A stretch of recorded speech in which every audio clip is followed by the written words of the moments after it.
Okay, you've polished your resume, you've prepped for the interview, but there's one last hurdle, right? That psychometric test. It can feel like this huge make or break moment, but honestly, it doesn't have to be.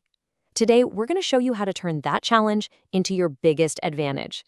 Think about it. For so many of us, the biggest hurdle is getting that dreaded email. You know the one, inviting you to an online assessment.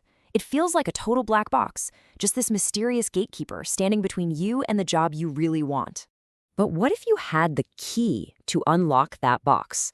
Well, today we're diving into some amazing insights from Mike Bryon's ultimate psychometric tests to give you that exact key.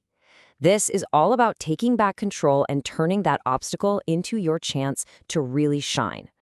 And you've got to understand, the competition out there is fierce. Get this, some companies get around 40 applicants for every single job opening. I mean, wow. That's exactly why they use these tests. It's to find the best people in a fair, objective way. So your goal isn't just to scrape by, it's to rise right to the top.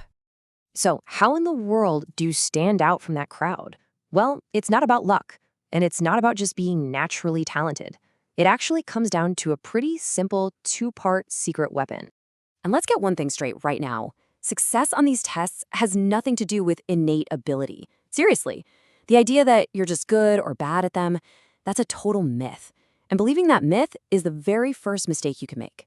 The real key takeaway here is that success is a formula you can completely control. And it's surprisingly simple. It's just practice plus mindset. That's it. Two things that are 100% within your power to master. The author puts it perfectly. In a psychometric test, you should feel, and I quote, totally in control. See, this isn't something that just happens to you. It's something you command.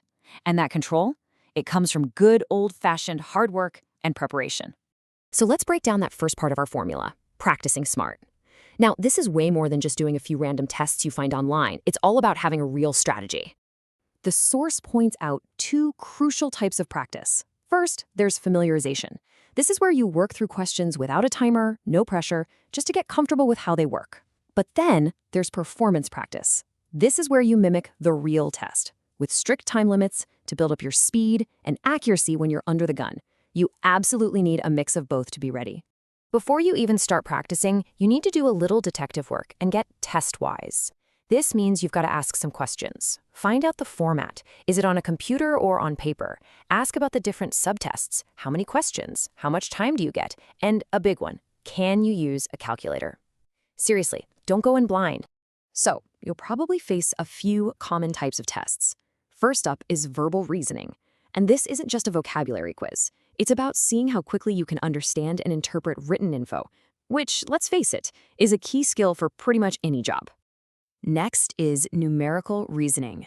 This one tests how well you can analyze data and solve problems using numbers, usually under some serious time pressure. Employers use this to see how you handle data and perform when the clock is ticking. Speed and accuracy here are everything. And then you've got the personality questionnaire.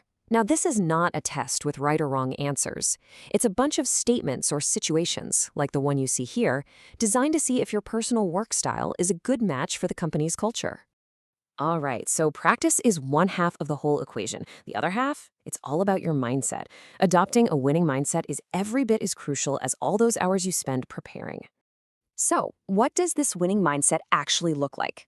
Well, the winning candidate actually embraces the challenge, they make every single second count, they use educated guesses when they have to, and they absolutely refuse to give up. By the end, they should feel exhausted because they know they gave it every single thing they had. This quote just sums it up perfectly. The winning candidate has concluded they have nothing to lose and everything to gain. It's about being all in. You've done the prep work, now it's time to go in there and perform with total, unshakable confidence. So let's bring all this together. It's really time to stop thinking of these tests as some horrible obstacle. Instead, I want you to start thinking of them as your chance to shine. Ultimately, it all comes down to this. Start seeing that psychometric test as the actual path to your dream career. It's not a barrier designed to stop you. It's a platform built for you to prove that you're the best person for the job. So we'll leave you with this question to think about. Is this test something to be feared, or Is it your single best opportunity to stand head and shoulders above all the competition?